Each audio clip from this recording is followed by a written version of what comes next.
पुलगावचं CID camp रात्री 2 वाजता हादरून उठलं। त्याचं कारण म्हणजे त्या ठिकाणी असलेल्या दारुगोळ्यांचा झालेला स्फोट। हा स्फोट एवढा तीव्र होता की 15 किलोमीटरचे घरही हादरून उठले। या स्फोटामध्ये 16 जवान शहीद झाले असून 18 जवान यामध्ये जखमी झालेले आहेत। यामध्ये 2 अधिकाऱ्यांचा देखील समावेश आहे। पुलगाव येथील ॲम्युनिशन डेपोमध्ये झालेल्या स्फोटानंतर आगीचा गंभीर दखल घेत संरक्षण मंत्री मनोहर पर्रिकर आणि लष्कर प्रमुख जनरल सुहाग इथे पोहोचले। त्यांनी रुग्णालयातल्या जखमींची भेट घेतली आणि त्यांची विचारपूस केली। या घटनेमध्ये एकूण 16 लोक मृत्युमुखी पडल्याचे देखील त्यांनी सांगितले। याशिवाय 18 लोक जखमीला देखील ते म्हणाले। या संपूर्ण घटनेची चौकशी होणार असून त्यामध्येच आग कशी लागली याची देखील चौकशी होणार असल्याचे त्यांनी नंतर सांगितले। महत्त्वाचं म्हणजे या घटनेमध्ये घातपाताची शक्यता नसली तरी ती शक्यता फेटाळता येत नाही असंही ते म्हणाले। यामध्ये या गावकऱ्यांचं नुकसान झालं त्यांनी जिल्हाधिकाऱ्यांशी संपर्क साधावा आणि त्या माध्यमांना मदत मिळेल अशी घोषणाही त्यांनी आज नंतर पत्रकारांशी बोलताना त्यांनी केली। विधान परिषदेच्या 10 जागांसाठी 10 जूनला होणाऱ्या मतदानाच्या निवडणुकीमध्ये आता 12 उमेदवार रिंगणात आहेत। भाजपने अतिरिक्त उमेदवार देऊन या निवडणुकीत रंगत आणली। आता या निवडणुकीमध्ये भाजपतर्फे 6, 1 अपक्ष, राष्ट्रवादी काँग्रेसतर्फे 2, शिवसेनेतर्फे 2 आणि काँग्रेसतर्फे 1 उमेदवार रिंगणात आहे। भाजपने अतिरिक्त उमेदवार दिल्यामुळे या निवडणुकीत घोडेबाजार होईल अशी चर्चा आता राजकारणात रंगू लागली।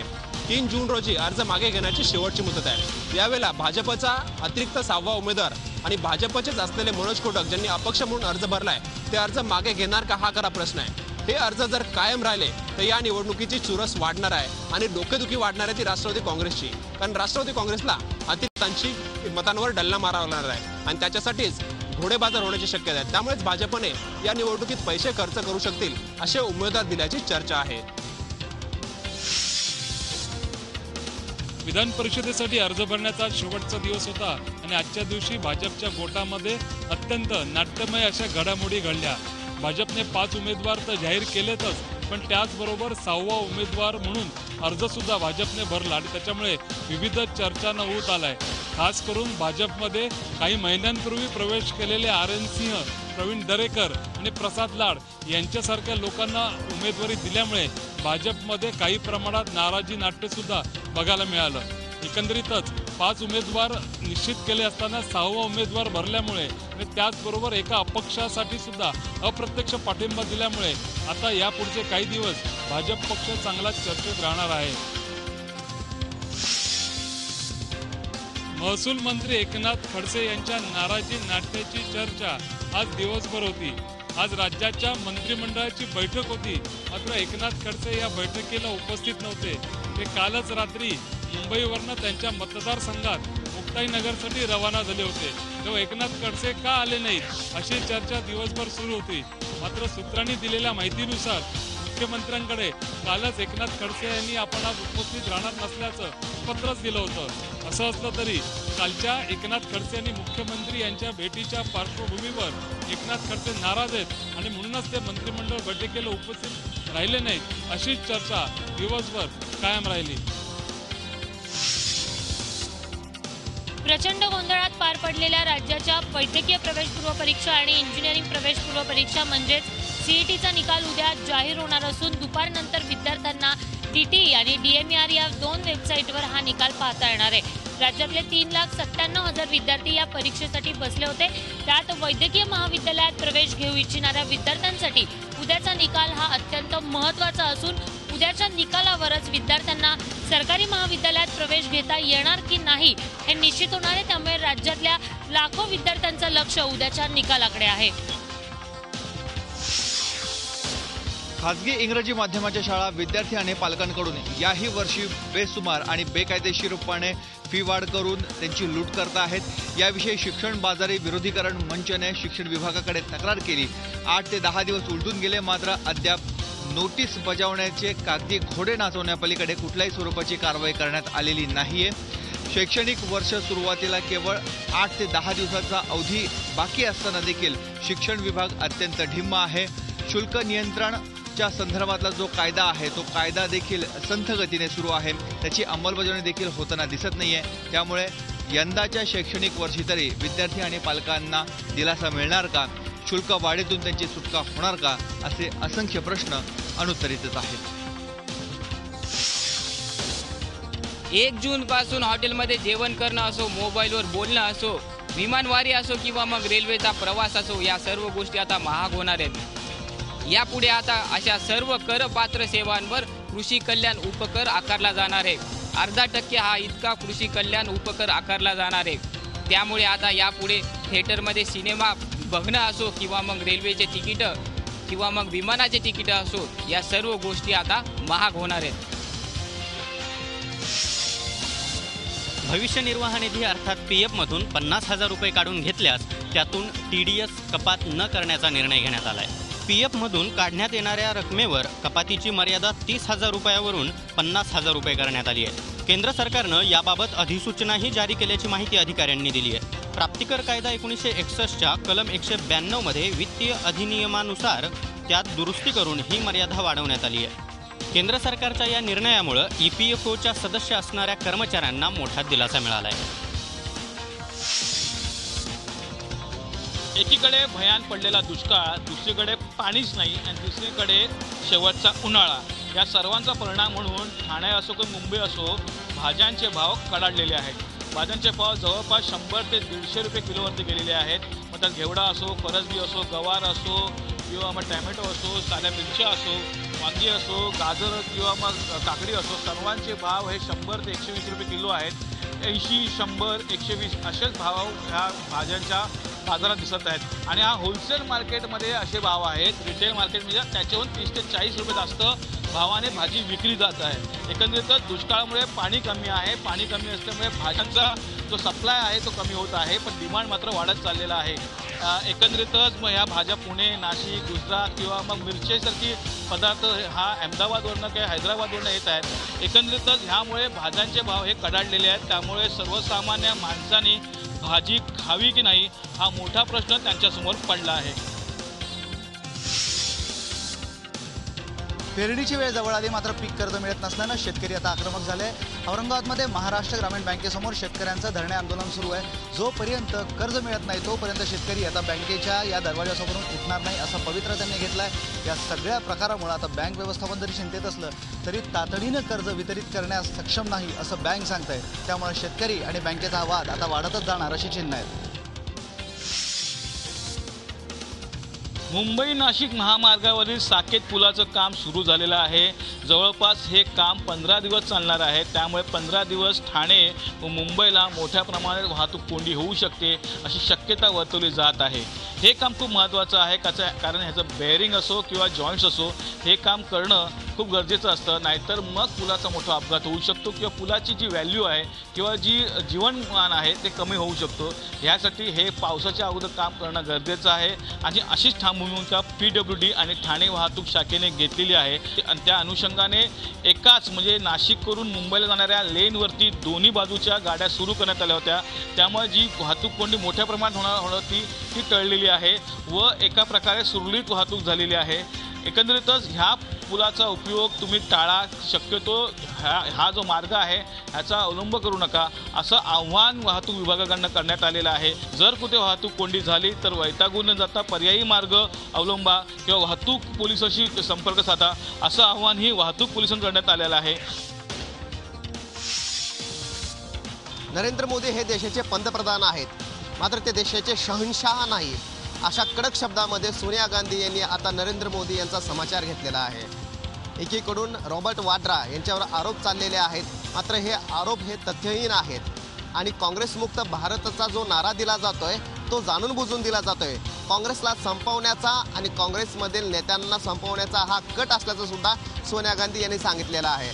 जर खरंच काही चुकीचं केलं असेल तर त्या संदर्भाची चौकशी आयोजित करावी आणि चौकशीतूनच सिद्ध होईल दूध का दूध आणि पाणी का पाणी असं आवाहन सुद्धा करण्यात आलेलं आहे. त्यामुळं आता खरंच रॉबर्ट वाड्रा प्रकरणी चौकशी भाजप करणार आहे का आणि कुठवर हे प्रकरण जातं हे पाहणं गरजेचं आहे. मात्र सोनिया गांधी यांनी पहिल्यांदाच रॉबर्ट वाड्रा यांच्या संदर्भात वक्तव्य केलेलं आहे आणि रॉबर्ट वाड्रा यांची कोणतीही यामध्ये चूक नाही याचं स्पष्टीकरण सुद्धा देण्यात आलेलं आहे. भाजपकडे आता रॉबर्ट वाड्रा यांची चूक आहे किंवा नाही आहे किंवा रॉबर्ट वाड्रांनी ही जमीन घेतली की नाही हे सिद्ध करण्याचा आणखीन एक संधी मिळालेली आहे. ॲडमिरल सुनील लांबा हे देशाचे नवे नौदल प्रमुख असणार आहेत. मावळते नौदल प्रमुख RK धवन यांच्याकडून सुनील लांबा यांनी नौदल प्रमुख पदाची सूत्र स्वीकारली। देशाच्या सागरी सीमा क्षेत्राची सुरक्षा मजबूत करण्याचा मनोदय सुनील लांबा यांनी व्यक्त केला। लांबा यांना 3 वर्षाचा कार्यकाळ मिळणार आहे। परमविशिष्ट सेवा मेडल सहित इतरही अनेक पदकांनी लांबा यांना गौरवण्यात आलं आहे। नेव्हिगेशन तसंच डायरेक्शन क्षेत्रातील तज्ज्ञ अशी नवनियुक्त नौदल प्रमुख सुनील लांबा यांची ख्याती आहे। राष्ट्रीय संरक्षण अकादमी म्हणजेच NDAच्या 130व्या तुकडीचा दीक्षांत संचलन सोहळा आज पार पडला। लेफ्टनंट कर्नल बिपिन रावत यांच्या उपस्थितीमध्ये हा सोहळा पार पडला। यावर्षी 335हून अधिक विद्यार्थ्यांनी या ठिकाणाहून आपली पदवी घेतली आणि लष्कराच्या विविध क्षेत्रामध्ये ते आजपासून रुजू झाले। मध्य रेल्वेच्या ढिसाळ वाहतुकीचा पर्यायानं कारभाराचा निषेध व्यक्त करण्यासाठी मनसे कार्यकर्त्यांनी आज छत्रपती शिवाजी टर्मिनस येथील महाव्यवस्थापकांच्या कार्यालयाबाहेर ठिय्या आंदोलन केलं। गेल्या काही दिवसात मध्य रेल्वेच्या वाहतुकीचा पुरता बोजवारा उडालाय। सतत खंडित होत असलेल्या वाहतुकीने प्रवाशांचे हाल होत आहेत। या समस्येकडे लक्ष वेधण्यासाठी मनसे आक्रमक झाली। पक्षाचे माजी आमदार शिशिर शिंदे यांच्या नेतृत्वाखाली मनसेचे कार्यकर्ते आज अचानक कुठलीही कल्पना न देता मध्य रेल्वेच्या कार्यालयात घुसले। महाव्यवस्थापकांच्या कार्यालयाबाहेर त्यांनी ठिय्या आंदोलन केलं। यावेळी केंद्रीय रेल्वे मंत्र्यांच्या विरोधातही घोषणाबाजी करण्यात आली। दिल्लीतले रेल भवन मुंबईत आणण्यात यावं, प्रवाशांना चांगल्या दर्जाची सेवा सुविधा उपलब्ध करून देण्यात यावी अशी मागणी या आंदोलनादरम्यान करण्यात आली। आंदोलनामुळे लोकांच्या समस्या सुटतील याची खात्री देता येत नाही। मात्र महापालिका निवडणुका जवळ आल्यामुळे राजकीय पक्ष लोकांच्या समस्या किमान गांभीर्याने तरी घेऊ लागलेत, हीच समाधानाची बाब मानावी लागेल। वसईच्या आनंदनगर परिसरात नाल्यावरचा स्लॅब पडून 10 ते 15 लोक जखमी झालेले आहेत। सकाळी 8:30 वाजण्याच्या सुमारास ही दुर्घटना घडली। प्लॅटफॉर्म नंबर 1ला लागून असलेला हा नाला आहे। गर्दी झाली आणि अनेक लोक ह्या गटारावर उभे होते आणि काही लोकांना कळायच्या आतच हा स्लॅब पडला।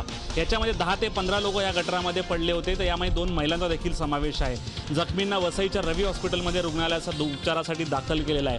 आता प्रश्न उपस्थित झाला आहे तो या नाल्याचा आणि निकृष्ट बांधकामाचा। ठेकेदारावर योग्य ती कारवाई करावी अशी मागणी आता स्थानिक लोकांकडून होत आहे। मोठी दुर्घटना जरी टळली असली तरी यातून तरी नगरपालिकेला जाग घ्यावी अशी भावना इकडचे लोक व्यक्त करत आहेत। विक्रोळीच्या सूर्यानगर परिसरामध्ये आज सकाळच्या सुमारास 4 दुकानांना मोठी आग लागली आणि या आगीमध्ये ही 4ही दुकानं आहेत ती भस्मसात झालेली आहेत। 9 फायर इंजिनच्या साह्याने ही आग आटोक्यात आणण्यात आली। तब्बल आग विझवण्यासाठी 4 तास लागले। दरम्यान ही आग विझवताना अग्निशमन दलाचे 2 जवान आहेत ते जखमी झालेले आहेत। त्यांना अगरवाल रुग्णालयात दाखल करण्यात आलेला आहे।